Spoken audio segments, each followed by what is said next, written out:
mwandise eddoboozi lyeyo bannaye temunkakanza okuyimba kwagaana naye nga mwasuze mutya nze ndi bulungi alhamdulillah pozi pulezidenti wange naawe oli bulungi manye ebiro bino omuntu ali obulungi n'atali bulungi gwolaba nti ali bulungi ate yaaba obubi bagamba abantu balaba abo batambula balina ebizibu nnyo kati omuntu tobimanyi naye omuntu ayinza okujja n'ayogerera omuntu kati n'awaseninga situation ye abantu bola baguma bugumi ne batambula naye nga talina amuwadde 10 ng'agenze kuyiiya kuba baalaga World Bank yalaga nti amawanga ga Africa agasinga omuntu addeeka nga afunye less than $1 oba $2 okanya kula muntu ng'atambula yeewuniikiridde yeeyogeza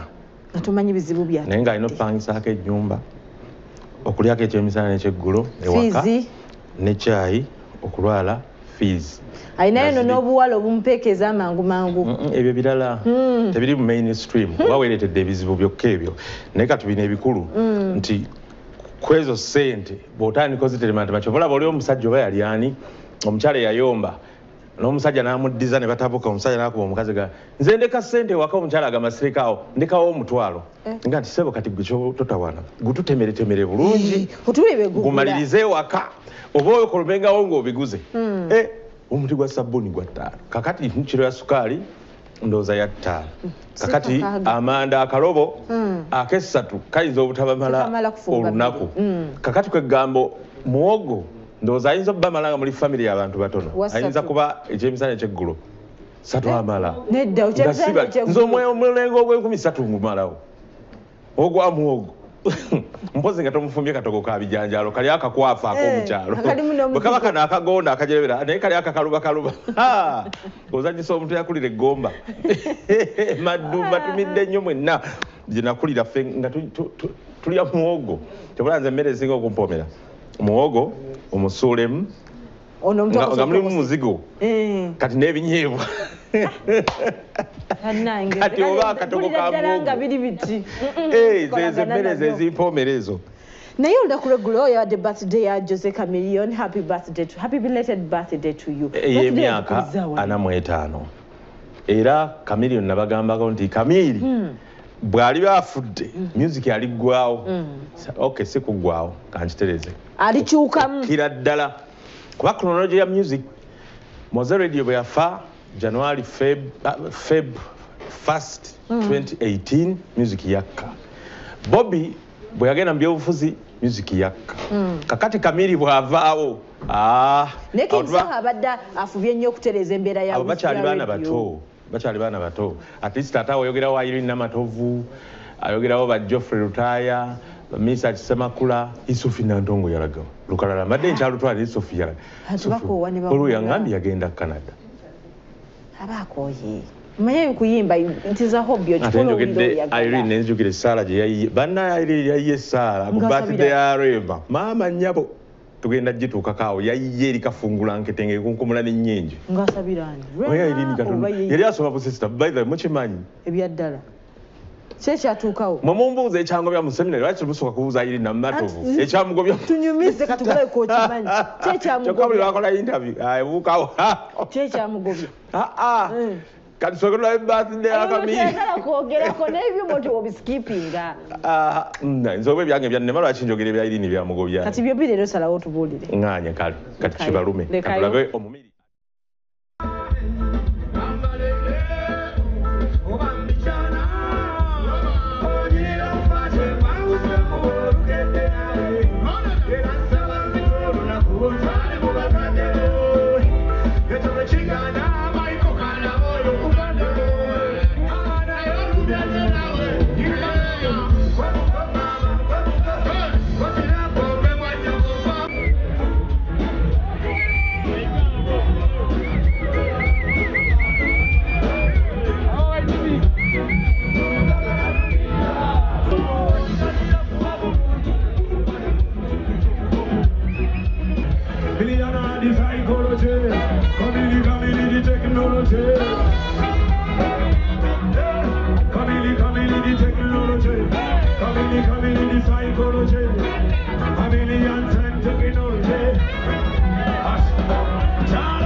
Monkero, Kamili Komagageno, Safari Kutemea, Sivi Paratimea, Marco Sazo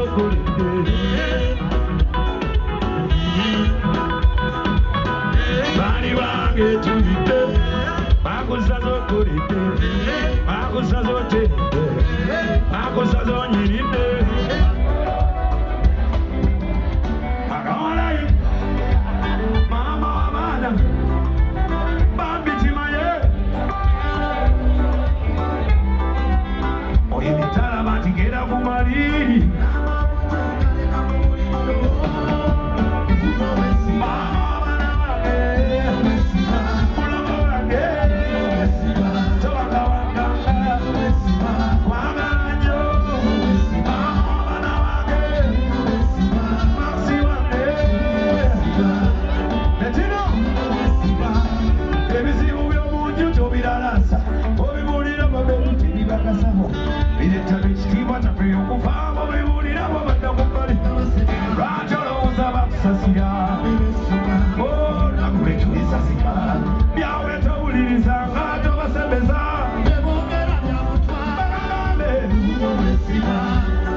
Asaze keji. Naba ne yaja kukisa. Dennis gisalire bwebaawo.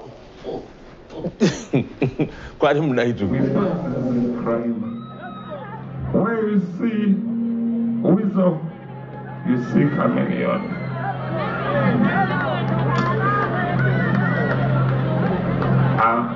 My brother, you are a special material.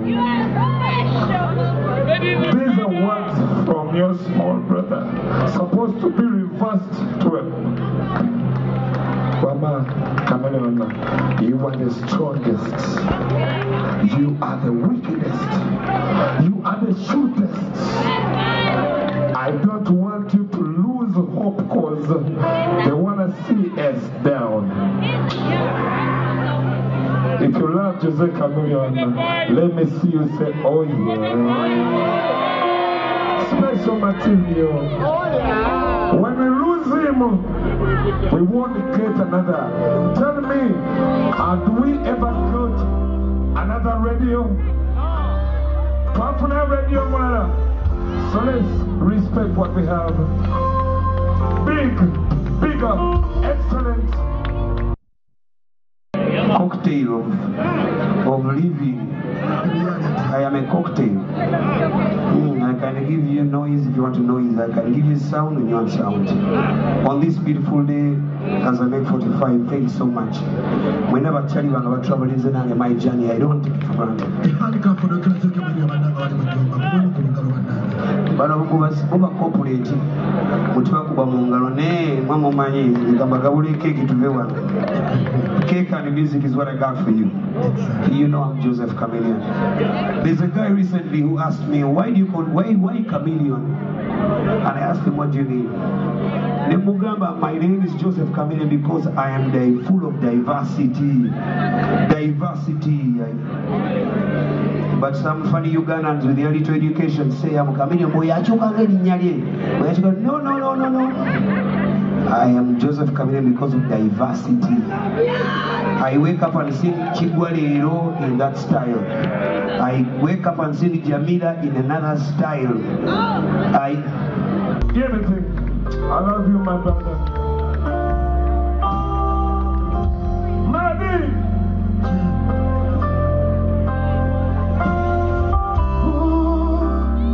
Happy birthday to you. Happy birthday, dear. Happy birthday to you, yeah.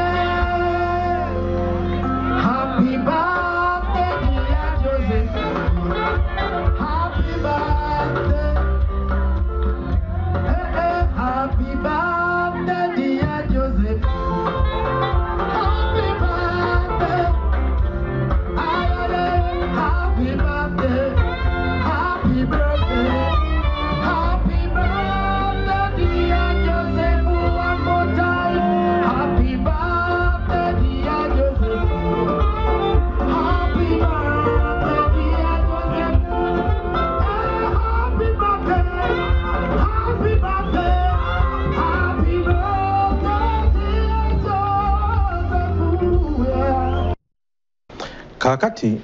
Chameleon yagambye tajja kuddamu kuza birthday okutuuka mu myaka 5 nga awezezza emyaka 5 naye waliwo omukyala mukwano gwe yagambye osaaga ne mwaka ogujja tujja gikola gwe kola gwa kuwangaala n'aweereza obaka Chameleon tukwagaliza amazaalibwa amalungi era fewe tuli ku lulwo kakati gwe tomanyi bwe nkwagala oli mukwano gwange nnyo bannange era singa tebakuzaala twali badde tulabye ennaku era nebaza nnyo maama Prosi Mayanja ne taata Gerard Mayanja naye n'omanyi atumira SN Powers okuva e South Africa SN Powers Eshegeza bali wiri simulabangako nno omukyalo oyo mpulira linnya ngakola kyoliwulira likola ebbanga lyotayingeze South Africa mpulira erinnya lye simulabanga bamwogerako biki birungi mukwano nnyo gwa Chameleon nnyo nga bw'okyulira mu kaseera ke kamu happy birthday omukyala omuyita Sherina my friend from America then sindaga Sherina oyo asemba ku ddyo ali mu black si yo n'asemba ku kkono oyo mukwano gwe anange singa tusimba emiti America tolaba abo bali California mu ddungu naye emiti era gibeerawo ate tebatemanga ffe manyi njagala nyonza emiti jukira nagendera South Africa naye baleetera happy birthday abeera California mu kibuga Los Angeles Van Nuys mu kitundu bakiyita Valley ono muwala wa Mugavendugwa omugenzi eyali omubaka wa Ssaabasajja mu kitundu ekyo era nkutumidde nnyo maama wa Sherina naye ali mu kitundu ekyo n'abamwenna abali California Karim Sava kutumidde n'abalala abali California Bridget Namitala ne omukoddomi wange Sembust Arthur eri San Francisco gye baagula ennyumba ey'amaanyi ne balagako olumu kutumidde nnyo Nalongo Bayiga Texas kutumidde nnyo Sharifa Nakanywa Texas Mike Texas eyo mwami batuusa muwange Texas n'abalala mwenna Beka Mulimira wali eri Dallas Texas ne omukyala Evelyn Najemba n'abalala siyinza kwerabira happy birthday Abby no muwala wa Juliet Zawedde Boston Massachusetts ku kyalo kye bayita Sandbury kakati Juliet no Zawedde yabadde temutumidde anti kakati sokoleke nzijugidde bajjo bangambye takyatereera okuva omukulu we yafuna entebe yeewubadde naddeeri kiki ekimwewuuba ani balamu nedda kakati bajjo ono bwetubadde ku mbaga ya chairman Nyazi Fred okusooka omusajja oyo yanyumye tayambalangako n'anyumanga bwe yanyumye era eggulu twamubalaze wano waliwo neyagambye toyambalanga kunyuma ku mukolo kwagala kwenkana mugole oba kumusinga waliwo ekifaananyi jakiraba bajjo ng'ayogera mu maaso ye ne chairman ng'olaba anti oba awula naye kati gwe linda emboozi bwe nebeetambula ojja kulaba nange luno ono anti riziki tukola naye simanyi omulabye mu leediyo taliyo kakati okuva yasoma ebyennyonyi n'abimaliriza kakati n'agendako mu luwummula ino sibu riziki ono twekanga ava ku nnyonyi ntebe giwumuza wali ng'ava ngendo n'ajjako li ku leediyo omwana yasomye n'amaliriza yo yali wakati akola ne ba Simon omunene w'eggwanga lino mu kibuga naye nali manyi abantu bano ebintu byaggwa bulungi era tebeewala lwaki bajja mwogerera mbu tajja kusobola nedda kana akawala tekalekeka kati bajja osanga kamusigalamu okitegedde ajeyetonde nedda riziki mwangu nnyo ate ekirala balina abaana kati abo basigala ba mukwano obudde bwonna nga ffe tugamba bakatuliki mukama mulungi era ze embeera zewewaawo ate era ebyo ebyabagalana oba ebyali babagalanyeeko gwe bireke osobola okugamba mwawale luyimba olwo nenjukira bakubaagalana totekayo ekigambo kya Sekyewa Charles niba ne Sekyewa Charles Sekyewa tafiireyo nga tetumanyi eyo omuntu ava mu bulamu bwo naawe n'ova mu bulamu bwo gwo mwennyini kati sooke tulabe bajjo bwe nva nonoonye Sekyewa nasemba mulanga ekiwolata kye kigenda kigaziwa kasooka kuba katini nemubuuza oba bulwadde n'agamba sitayiro munange nga mmanyi atula wali n'agamba kateekaawo wakati wenkaagala buli kaseera just kasobeza nga kiwolata kya mbuzi ekireka okukwata mu kyenyi ne kikwata ku vivi Mbukasobeza. Ati kituufu. Katulabe bajja omukulu ono naye nga ku mbaga ya Nyanzi. Bobi Wine yavuga ng'onyumye nnyo. Nkuweemu ku ntebe. Ennaku nga 3 waliwo oli omukyala gwe yagiwa yali agenda ba America naga nti nkulekedde mukko naga njikuweemu mukko ndowooza naba tuleketa naba nena aju ntebe y'obukulembeze bwa NUP ekibiina ky'ebyobufuzi gye tugamba kubanga ayinza ovuma buli muntu takyavuma era yasirika era agenda kunnyonnyola lwaki abadde asirise ebbanga lino lyonna olowooza biki ennaku zino nagambye nava kukoga nadda mu bikolwa omuntu ayogera ennyo bw'asirika omanya alina kyaleeta ekyamaanyi era bannayuganda mbazaamu essuubi nti ensolo kweri ku kizigo tuli mu fumbiro tubafumbira mulinde ekijja ngosaolina pulezidenti wa Uganda gwogamba ebyo gwe bawaddemu ennaku 3 oba pulezidenti wange buggwako ku Sande wafuuse kazanyirizi ate kazanyirizi kitondabye pulezidenti obaddewo nga pulezidenti obaddewo nga mpa obaddewo batubaddewo mbaddewo ampadde ennaku mmeka Owa, nze mwogera mwawo. Towudde bye twogera naga nti nkwaddemu eggwanga olw'okuba oli simaati genda kusatu. Nangamba akakoti ko yambadde oyagala kumpamba mu ntebe ya ggwanga ne muganda edda pulezidenti. Kaakati kati raba. Omusajja anyumye kagatto kyekyo. Ego atalina mukazi ani yakukoledde emikolo gino. Sebo mbadde nkusaba nkukyazeeko ewange olaba amasuuti ge nina amasuuti 15 ebyaddala nno nga si byakulinnya. Sigambye byamasuuti 15. Gwatalina mukazi ebyamasuuti obitegeka okudizayira okwambala obeera kirasi kakati nze nayamba bannayuganda ne mbalaga ekifaananyi kya bajja omulala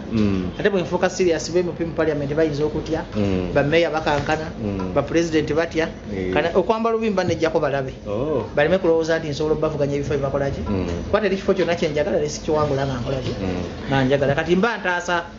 bantu butakankana nti sawa yonna bajja atujjayo kati ekyomukyala tokizzeemu omukyala nina omukyala gwe nali ndeetinga naye tudeetinga mu mpolampola twabijja mu kamera olaba naffe watusuulira omukyala ewaffe eyo wamuyani mpozi riziki otandise riziki mama Kendrick bangambye era afuuse pilot bamutikidde mukulise nno akuliko okumutikira naye nenyonyi z'ennaku zino tezikyalimu ssente singa abaana mubayigiriza okutandikirawo emirimu kati oyo asomye ayononye ssente z'abazadde be agenda kufuuka pilot ne mukyala ogwo ogamba ebyo ate kakati yandibadde capital yo gwatadde mu ssomero singa yamukola mudayirenga mu bizinensi ennaku zino abaana mubayigirize okwetandikirawo emirimu okusinga okusoma ennyo omwana gwe wamuzaalamu wa myaka emeka Kendrick wa myaka 3 Kendrick so wa myaka 5 alina babiri anti nise yoze kunsirwalira kwa tudde kuguli gye tubadde sebya tosirwalira oze kunsirwalira sebya bya totandise omwina mbabiri kale tugende basi tubadde togera ki tukomye ku kyapu ate gowera bidi go nze go wakwasa ekiramu ayina babiri oyo nenalo ayina babiri abusibana era twamugamba nawe biziga ayina omu abusiba 5 yabala ngambere noli gwe nawasaka ayina omu abusimukaaga tewesigama nnyo owebizigo omu oyo wamwe babiri nalongo babiri n'abalala 3 nina abaana 8 anna kakati weewuunya benkwe abasajja gokaddiye nekwese ate olwo lugamba ati nze njogera mazima kakati nakyo kyose kati gogana okumbulira ebintu naye ate nze gwe wakwasa ekiramu ekiramu nakyo naye si yonna emanyi nti n'abaana 8 banzika seta bajja omukono kukyagera ku midala gya mbiza amalalo bagatunda baleka 5 ku 10 naye omwaka guno nyizo galensimenti nga ku malalo nali nanyiiga nnyo kuba ebyana byatunda nebitunda amalalo nalibireka 5 ku 10 kati naye fenno riziki twamugaana wesibe ku riziki kamuveeko twamugamba bwofanga yetatuula mugundi mu tenti eri mu kati ebbali muwala muto tafuuka namwandu kati yasomye ebyanyonyi agenda afune bapiloti baneze kirungi twayamukana si bwe kiri kali buli omu yakwata makubo ge si bwe kiri si omukulu sebira naye tugere ku mukolo gwa Chairman Nyanzi kibinya okutayogera ku mukolo Chairman Nyanzi akoze embaga ogukwambazizza bwoti era Chairman Nyanzi w'amaanyi nnyo sokola abantu balaze engatto paka engatto nagimaze kati kino nkikoledde Chairman Nyanzi yekka era kitegeeza musajja waaki w'amaanyi Nyanzi oyo gwe mulaba mukwano gwange n'ebyaddala ate Nyanzi simutalina mutima mubi mu famire ya Kyagulanyi Nyanzi yemuzaŋŋambe talina ntondo bwe muyomba musobola okuddawo ne mukola ki ne mukola kakati muyozayoza otuuka ku mukolo gwe abadde smart abadde musanyufu ate omukazi bawangadde naye ebbanga ddene namwe nkubiriza abalala Bukedde TV okikufuula omusajja kwagala mukazi oyo goyina so si kwagala bakazi bangi ti buno obwenzi tubukoze tetulina kye tubufunyemu tufundikidde tufunye enziku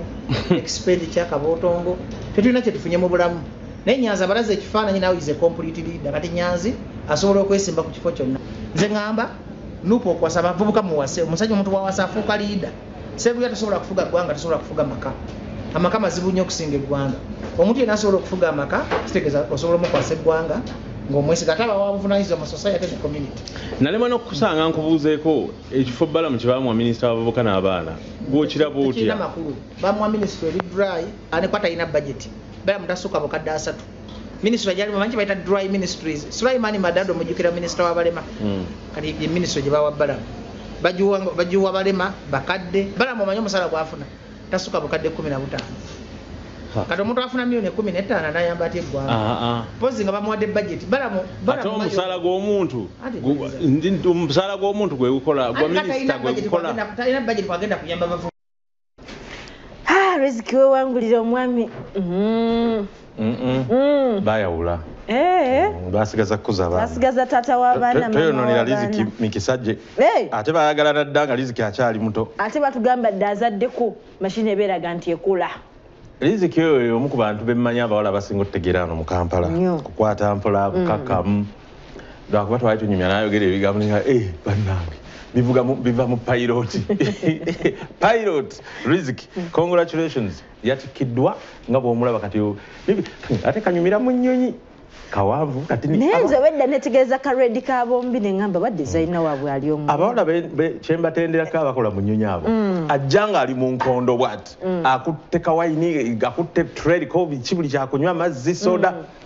ennyonyi olumu neegenda mu tabulance naye n'atambuza enkono nga biri tebiyiise nakasebo weesiba omusipi alyoka agenda eri abizaaya ddaata abagambe mwesibe abawala abo bakola kaakati Israel toto naye yatikiddwe bamutikidde nga tetwabitegedde bamutikidde yamaze okusoma osaaga sawa yonna agisulawo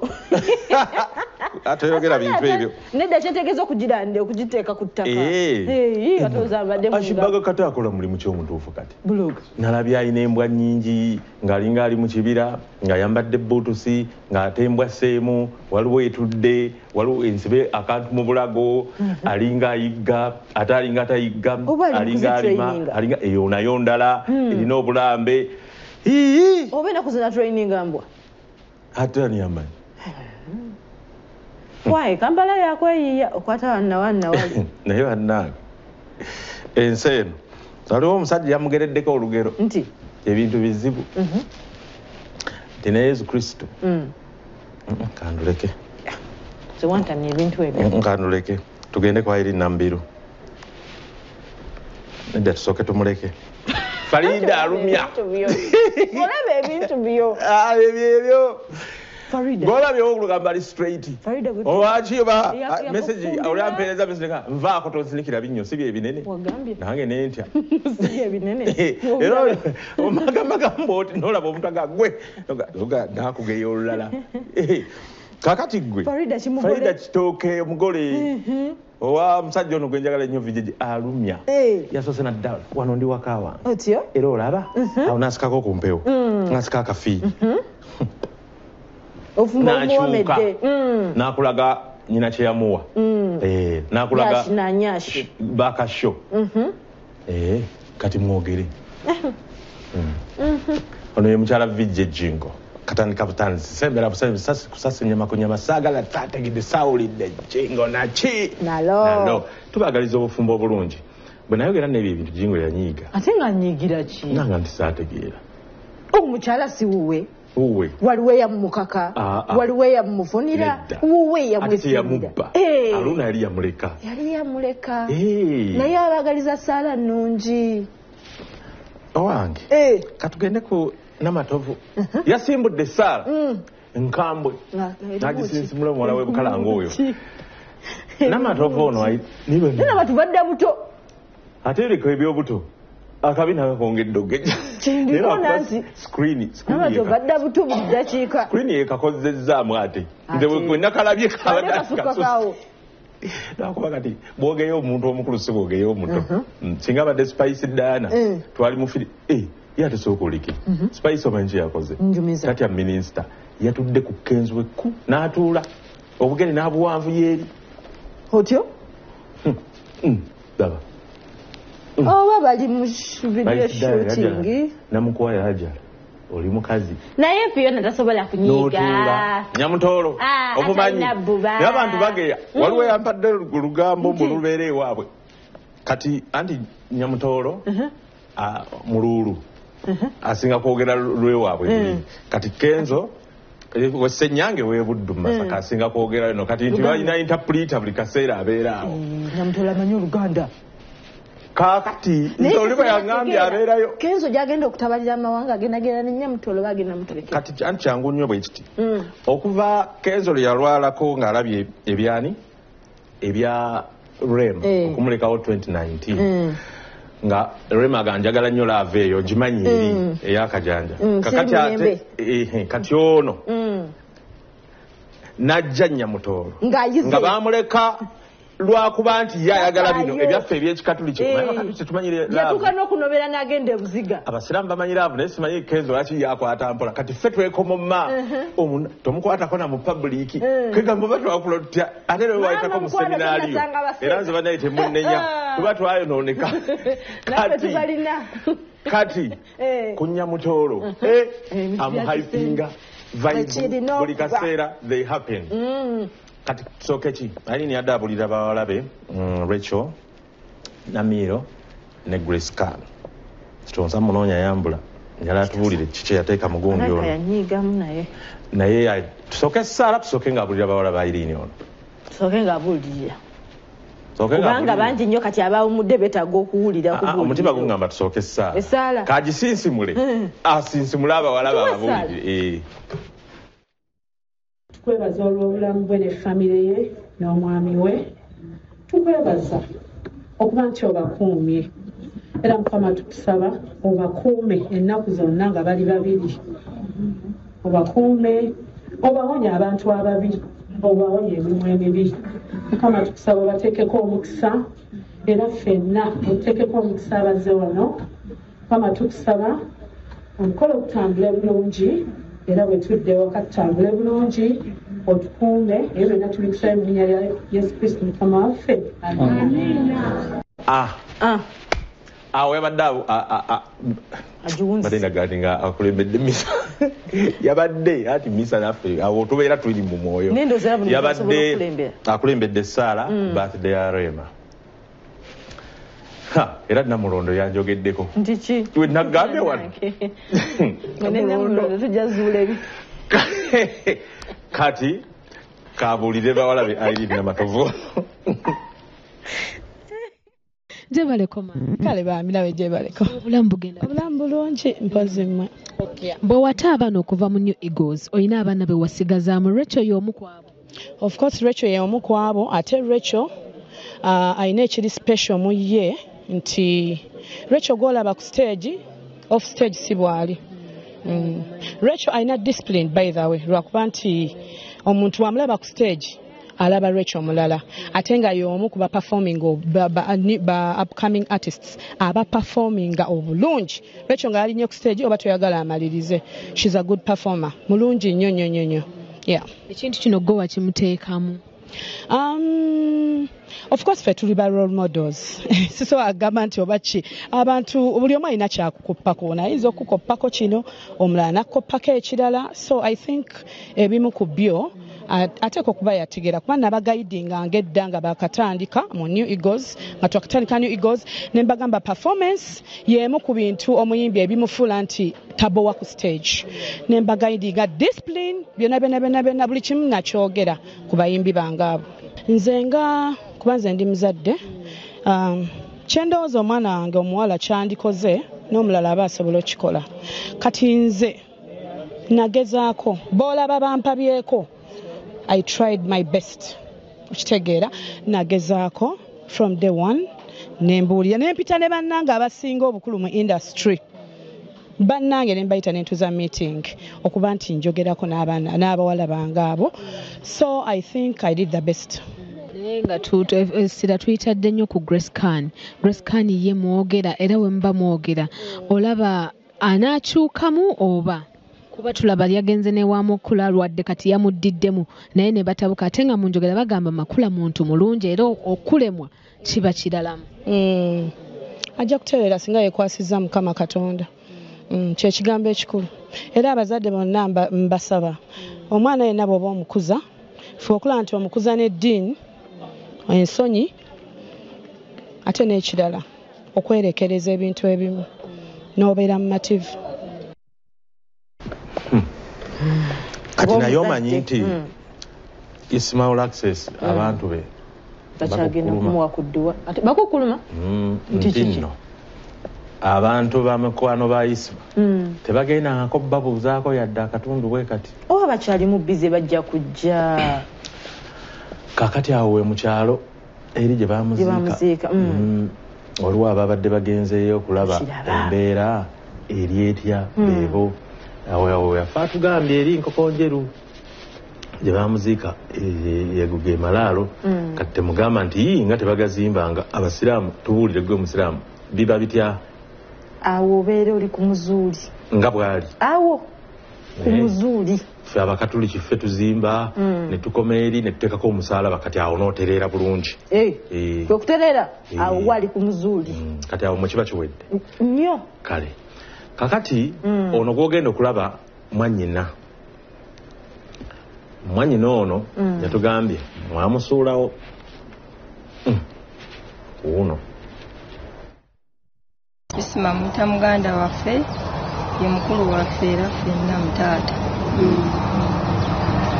naye era tusanyuka nnyo era okulaba nga bakyajjukira Isma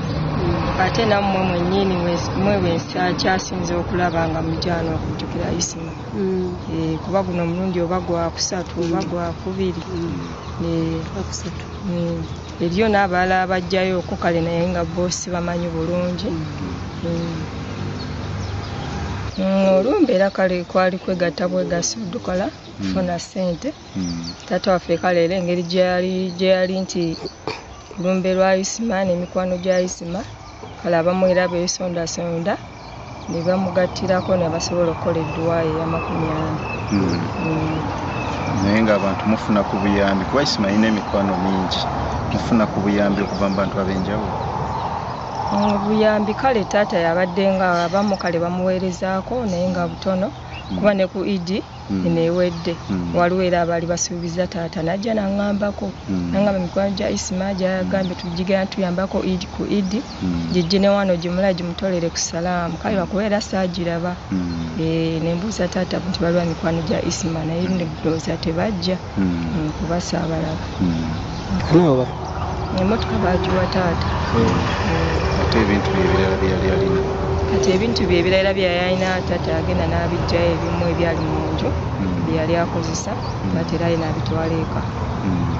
emotoka ye era taata yagirimu ana gwe yali alabirira kati ali mu mbeera ki anamulabira omwana kati simanyi mbeera gy'alimu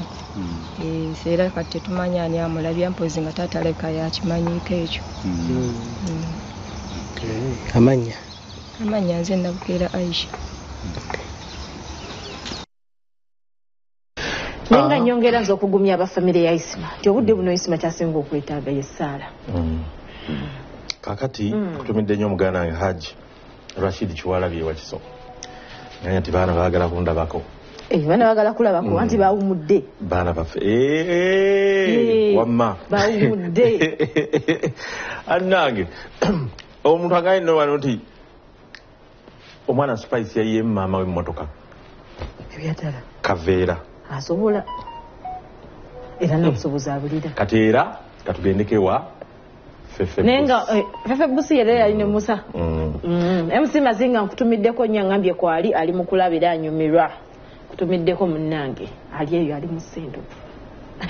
ali mu kubala ssente nzijja tuzirye Answer after new answer. Say you go to my phone, Bwenkanya nze Musa Semwanga amacha g'olunaku olwaleero olunaku lwakubiri ennaku z'omwezi zino 3 omwezi ogwa April omwaka 2024 kansuubira yonna gy'oli ebintu bitambulira ddala bulungi nnyo muganda wange twasuubiza okukubeererawo era muganda wange olunaku olwaleero tukubeereddewo tuli Munyonyo ekifo bakiyita Jahazi Pier oba Jahazi Paya erinnya eryo limbuzaabuzaamu aliringa eri ebbaala gye bayita sitting room ya Bebekulu eri awo Entinda either it is Pier 1 oba Paya 1 kati wano tuli ku Jahazi Pier oba Jahazi Paya engeri yonna gy'oyagala okiyitamu olunaku olugenda beera ndowooza May nga 18 musajja mukulu bayita Fefe Busi y'omu ku basinga okukulukuta wano without a doubt muganda nga agenda beera n'ekivulu kye ekisookedde ddala mu bulamu ayimbidde nno emyaka naye agenda tubuulira lwaki asazeewo omwaka guno ategeke ekivulu kye Saka abantu njagala obalaga ekifo kino kirina breeze eri calm eri cool eri fresh nabwekyo muganda wange wano ogenda obeera ensasage hip hop yekka kukulukuta on that day nabwekyo Fefe Busi njagala ojja tuwayeemu wano abantu obabuulire aluli olutindo ndabye lumenye Saka balaga olutindo abantu twagala nnyo amazzi tugenda yingirayo tuti eri ewamenyesa olutindo Fefe tandikira awo tugenda yita ebintu byonna twabikozeeko Musa akakatindo amazzi geeyongeddemuko bweyongezi naye tugenda teekawo bipaleti kuba nva eri ku mazzi era ogenda kuva ku mazzi balaga oyagala ebintu by'okukanga agala ku bintu ebyenjawulo Musa wenasemba obeera wano waliwo ekivulu ekyaliko abayimbi ab'enjawulo kwaliko Harmonize Musuuza kwe gakyali kya East Africa naye kye nayagalawo ekintu kimu nti abadigize baba beeyagala buli omu kweta bwesi ekifo kiraba kigazi kufaako bufi keeko kagulini awo njagala okubuuliza mu bifo byonna kuba mu kusooka twali tunyumya ku kivulu kino wangamba Semwanga ngenda ku cricket over bagiggala is understandable wangamba bagigadde ngenda ku Africana oba Freedom City kati ate wamaliriza oli ku Nalubaale nagenza okulaba mu Semwanga njukira nze concert yange esoose naye nazeeyo nentunulira ku concert z'abakyali bange abalala bonna mu bifo bye bataddemu nga ndabyo byaddala bye bimu okitegeera ate olaga obeera ow'enjawulo njagala kubeera mu cricket over Musa abanyuse bonna ne bayitira wali bino si byakuyitirawo wano kukeerawo buki bukeezi Fefe concert eno etegeeza ki eri obulamu etegeeza kingi nnyo Musa nkubye abantu omuziki gwange bulijjo sitegekangayo concert nange njagala kulabako nga nkuŋŋaanyiza abantu bange nga Fefe Busiwo abanjagala nange mbayimbireko ku nnyimba zange zonna buli we bampita oyimba odduka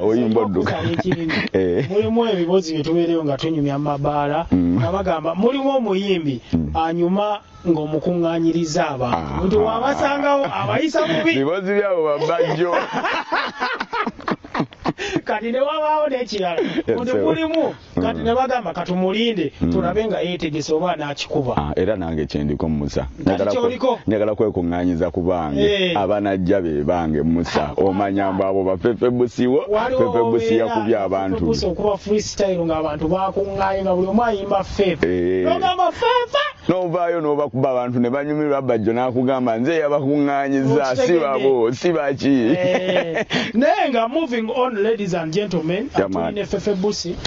Saka short ezo zolaba zaatiisatiisa Saka ekipale kya Fefe okirabi kyekiri kyennyini bakiyita Jahazi Pier Munyonyo Saka delegates wokka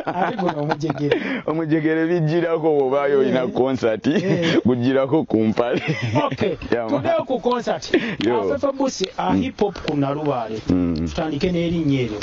hip hop ku Nalubaale mbadde nsuubira osobola concert eno gituuma who is who oba n'ogituuma Gulu oba n'ogituuma Love yo oba influence oba buzibu bwo waki hip hop ku Nalubaale mukama mpadde ekisaani Semwanga mbu Uganda wadde abakubi ba hip hop si bangi nnyo naye nze omu ku bo era omwatiikiriva ennyo era kikwasiza amaki amaanyi ate nga hip hop bw'omumanyi Semwanga hip hop si general mbu just general it's a culture it's a big culture egiramu ebintu bingi bi graffiti bi b-boying bi MCing beatboxing kati nayagadde jaguza culture yaffe yonna waki yonna awamu nga nze akulembedde hip hop abakubira bagiyita freestyle ate n'ekirala ekyakintuumiza hip hop ku Nalubaale njagala kuwaako platform ku bakyali bange abalala omanyi Ssemwanga mwatandika zino show zammwe temukyawaamu baapukamingi temukyawaamu kale abaana tebakyabawaamu jjukira show etandika leeti okitegeera omuyimbi alinnya ku stage ssaawa 2-3 ate baapukamingi baba tebalinaawo nabo budde n'omwana ali talented eyo kati nze ekivulu kyange kiggulwawo ssaawa 4 wano oba guguddewo kumakya okitegeera okitegeera nabigasse wamu boti eryato oliraba liiryo gaggadde olimanyi naliriko kushoya dola n'amala amayingo ne gagenda gajja ne bagambundekaawo n'amala yali ku eryo lino nga nalijje wala dola naye wamaanyi naye takkiriza ajafiira mu kintu naye nga lino walijjeewo eryato lyavudde wala nnyo eyo lyavudde Canada liti 500 naye olwa safety naki tuyinza kutikkako 10 nga bwe tukola ki bwe tugenda bwe tudda kati ekitegeeza wagenda beerayo pate eyaayo ne wano wagenda kubeerayo pate eyaayo abantu bange nyina okuba wamu kali ka VIP ki jjukira tuli ku menya kimu ku kimu musa saawa zino mu concert eno fefe kuba mubeereeyo mutupima ate temujja ku board okitegeera kati wabasaba ate nkusabira ki siri muyimbi siyimbidde emyaka 8 yesawa bakusasuze kati kuyimba lw'eggulu kati nakola kibi era bantegeke sho nakyo nnyimbeku ekyo era kyendaba kyenyimbako mukirala oli mukowa nubianiri bapromota betulina wano abamaanyi beenaaliemu wangi naye nga Mungu mugagga tusobodde okwekuŋŋaanya ne kibo wange manager wange ne twekwatakwata nyinawo ne Cox Blood wange omumanyi oyo mupamba nyinawo ekintu kino akikola ati karakitazi nyingi lihaso zatandika maze ndowooza kati ngenda mu wiiki yakusatu nga nkola lihaso jjukira nze konsati yange yesoose kati njagala kukola kintu nga maki nga masavu kati nkeera nnyo mu lihaso nyina job with the professor kwali awo ku bandi omumanyi oyo baana bavudde eri n'abanigeria n'abatise bali Davido be yaleeta namugambye ndekeraako basatu nkuba ekivulu kyange bajja kusangayo tewakana musabye mutya bibikola amazima kati ate nyina abaneegaseeko MTN yange kweri nyina abasajja bange abakirabu tebandi bubi nenasisobola nyinako omusajja wange wa Skypins musajja wa kabi nnyo ate nga omanyi kye yankoledde ku show yange agenda kugabayo tiketi 2 ez'ennyonyi ne visa abantu bagenda kugenda Dubai olwawa after the show okuyingira sente meka okuyingira just mitwalo 2 ordinary mitwalo 5 VIP okitegeera naye nga kyembagamba mbuku MTN ku 2 oba ogifuna ku mutwalo eya VIP oba ogifuna ku 2.5 okay nga tutambulambula saka abantu tubalaze ekifo kino mwekyalina omanya n'okusawa bayidayi basayinooza basayidde gwe ebintu tuli mu nteekateeka ssebo omukolo gwalumye tulita wano wagazise Inje nawe oli wa namungona ku luyinja mu top boy top boy weyo abeereyo ku luyinja na musente era nasigala nga akyabeere kata atobirayo ki nange njagala kuddayo nabulagala enseganya basi atolinde egaano olyokoddeyo ali noonye kikuzaayo embakoddayo ovuga ya bbe oddayo obulamu bulingawo wabubala kituufu naye eri gye tubeera tetulina kwerabirayo ne kabulizi okawulira akawewo okawulira atoza wano tugenda va pogwamu zonna tugenda zikolera onyukira wano yaman hip hop ku Nalubaale wanjiba n'abantu tubabuulire anti ani agenda okukuwerekerako mu lwaso zinalabyeyo abayimbi ab'enjawulo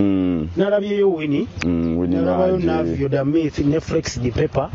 nendaba yani omulala bajajja bangi nnyo nijjukira buli gwe nnyina nayo luyimba alina okubaayo inshallah bakyali bange principal okuba olina naye rabisa principal nakuba ate principal yasiima busiimi musa asiima busiimi ate eyo okusiimako emirimu gimuwuuba naye ng'era principal bw'aba asiimye era tuba tweyanziza asiime tekiriiko waaba ate asiima busiimi ate onaamulagira amiina boyi kiba kyakabiri soka obalage kabyu kali eri tugenda okukuba omuziki wano musa enda batugamba ng'ebifo ebirimu emiti emingi mubaamu emisambwa olimba tugambye hip hop ku Nalubaale ebyo byadda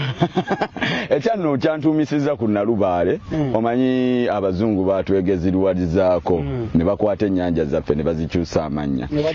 eno gye baatuuma Lake Victoria gy'olabako ssebo naye ng'eno baagisanga bagiyita batya Nalubaale kati nayagadde tudde ku nnono zaffe musa tumanye naffe ebintu byaffe ebiri mu mawanga gaffe okitegeera kati yono hip hop ku Nalubaale mpozi eyanyambyeko mu eyo concept okumpeera erinnya era kamuwe big up bamuyita Kabaka Babaluku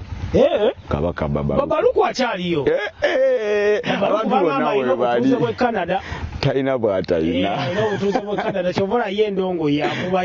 yakupeesi ye tabonaabona musajja wa nnono abeereramu nnyo abatuuze ali nnyo mu kukya uplifting the youth Babaluku ye omu kuba wa Spider MC platform ate Spider MC oyina naye akayimba Spider MC naye gyali ku Nalubaale twogere ku albamu yo mpolampola yo eriko ennyimba meka ennyimba kuliko 15 kuliko ennyimba 15 ndowooza singo nga 8 ne zikola bbaawo ennyimba 15 yaman tasaka atiisa mulawo wakubye shoti ya wansi mukambwe saka nkwagala kushosewo tusigaza eddakiika 2 yo kale mu ddakiika ezo 2 fefe njagala abantu oba yola streamax about your concert yaman kansoke mbagireko n'akakofiira abali abawadde mu freestyle mbaweemuko bosi wange Justin Nakagwa akwagala nnyo awo wenyini mu freestyle yaman munzijukira nga ndi mutono nga sebbanga naye kati mumpagidde okumala akabanga bwe ntunula ku muganda wange Semwanga tulina okuba wano ng'oli Kabaka Mwanga alage bino binyuma naye kakyolina omanya atulaba eyo we are proudly sponsored akanyomero kano kalina sponsor kanafuna sponsor kyonna kyekiri ngenda kweyongeza ebibuuzo bingi ebyokukwagirakusebo amanya bampise fefebusi woba oyagala gentlemen tugenda duyita olunaku olwaleero Dennis agambye ayagala kulekayo kayimba kafefe bakayita luli twakubye eki twakubye eggulu ne laavuyo kati atuweeyo laavuyo atukuba oba ki influence oba buzibu ate alina ssente obwo obuzibu atamanyi bukedde obwo obuzibu tomanyi musawo obwo obuzibu buli omu n'ebizibu bye nze mbalinzi sibe bulungi weraba Okay, Fefe Busi for you. Abayise mwenna mubeereyo. Naye nga njagala kwebaza abaklayenti bange abanange munyambula sinava kumpewo. Ne mungambirawo olotoluza waka, olotoluza mu dduuka zammwe muzitwale sebalinaako buzibu. Kaakati era Irene Namatovu agambye atya abakubiriza okukola dduyiro. Kyekikoze nyashi twogeddewo abundalo mpanyiraze ng'ogezeraga duyiro yakola ki yabikola mukole nnyo dduyiro eza boda wabula nga mukola dduyiro mweraba tubagala nnyo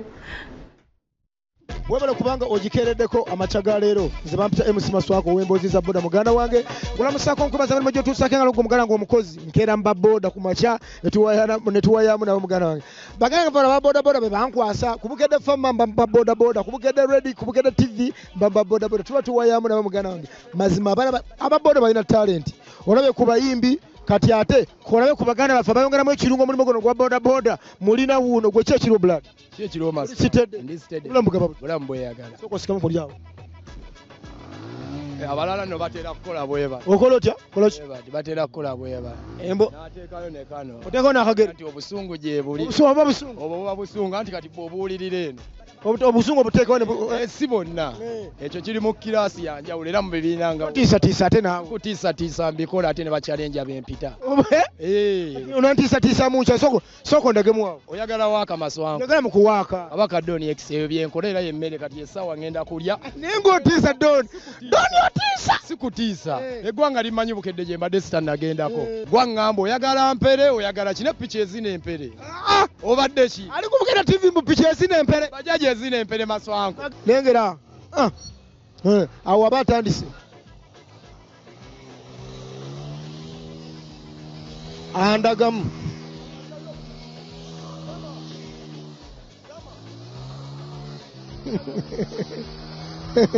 ali mukundagamu bubadi wano awo andagamu nti piki ezina empere gwe ali mukundagamu gwe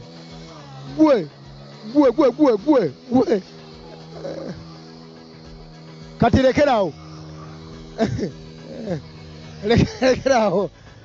akuba kayise batyako olwo baluyita encungu ey'oku ttaka waliyo ey'omubbanga kati yo tunywa cyayi era soda mugule ffe tetuvuga bodaboda yokka tukola n'emirimu egy'enjawulo ate egy'enjawulo si mu kumenya mateeka emirimu ddala basajja ba bizinesimaani oyagala ttaka ebintu ng'ebyo bwe bityo obwabuloka obukolamuko obwabuloka mbukolera ddala n'ovuga n'encungwa envuga n'encungwa olina emikolo olina stress jjajja tugenda wa president yonna wawawa tugendera mu vibe nzaagaba vibe nowa president mutuukayo yonna tutuukayo kubanga tetuli basajja bamenyi b'amateeka tetuli bannayuganda nkubanja akakodyo akodyo kumanja ngenda kaku kasoda era konna kajja Rwanda totiisatiisa nasiri mu kutiisatiisa wenkugambye nti nina ofiisi owakanye tosanzeeyo empapula zange nga bangambye gwe dayirekita tammanyi kati ate akakodyo kabuto tammanyi kugambye Mityana Road ettaka tulitunze tulimazeeko ffenna ate nga tuliyina tufe abasinga okugula kati sooka ndeko akakodyo wakajjawa obukodyo ako nakajja Rwanda ogendayo lwa n'okajja omuvuzi wange yavuganga obulungi nange ne ngamba mu ati gwe nnina kannyongeremu ono tuwa ekisoda gwe tuwa ekisoda babalike mu mwana ajja kumpeereza ajja kuweereza kati ntayimiriza essaawa ngenda kukuba eddakiika 3 tetugenda kulwawo nyo kuba okireke ngenda kuba eddakiika mmeka onkuba mmeka eddakiika 3 nga bukedde wetera okuba neega kati katuyise obulango bw'abakama baffe nange nno yisaawo ebyabakama bange temukoppa mmwe okudda ewuwo mu kompawundi otandika okukoppa n'otandika okugeza simbula kusanga nga amagulu malema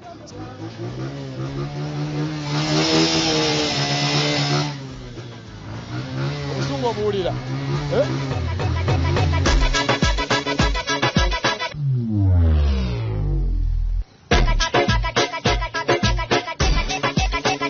wetegereze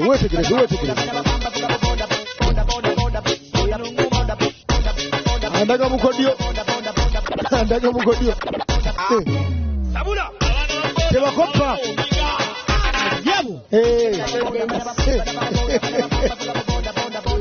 oli kuki basooku bagambe tebakola ki bwe beeraawo tebakoppa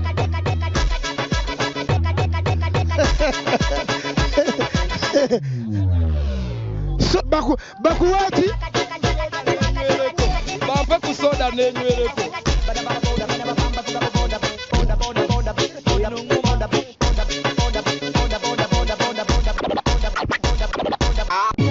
sabula